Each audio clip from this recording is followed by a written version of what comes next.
ভারী তুষারপাতের কারণে অচল অবস্থা বিরাজ করছে জার্মানিতে।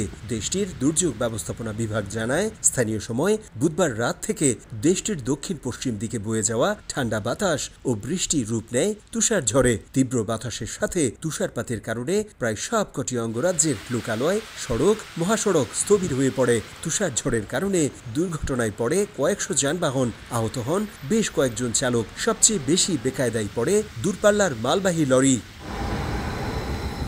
তীব্র তুষারপাতে রাজধানী বার্লিন থেকে সীমিত পরিসরে চলে দূরপাল্লার ট্রেন। স্টেশনে অপেক্ষা করতে দেখা যায় অনেক যাত্রীকে। একই সঙ্গে দেশটির বিমানবন্দরগুলোতে অভ্যন্তরীণ ও আন্তর্জাতিক রুটে ফ্লাইট ওঠানামায় ছিল স্থবিরতা। এতে বিপাকে পড়েন হাজারো বিমান যাত্রী।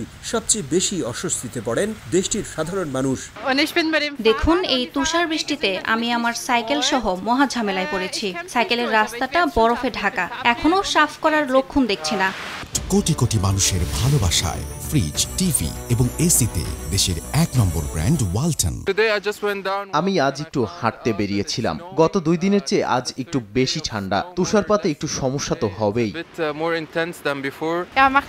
এই তুষারপাতে কঠিন সময় পার করছি। দিনভর তীব্র বাতাস বয়ে যাচ্ছে, কিন্তু কি আর করা, মুক্ত বাতাসের জন্য বের হতেই হলো।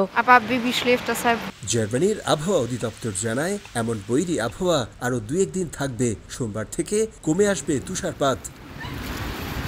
বৃহস্পতিবার দিনভর তীব্র তুষারপাতের কারণে বিপর্যস্ত ছিল জার্মানির প্রায় সবগুলো প্রদেশের সড়ক, মহাসড়ক এবং জনপথ। এমন পরিস্থিতিতে শুধু যানবাহনই নয়, জনসাধারণের চলাচলের ক্ষেত্রে সর্বোচ্চ সাবধানতা অবলম্বনের পরামর্শ জার্মানির আবহাওয়া অধিদপ্তর DWD-র। জার্মানির বার্লিন থেকে বিটু বড়ুয়া, সময় সংবাদ।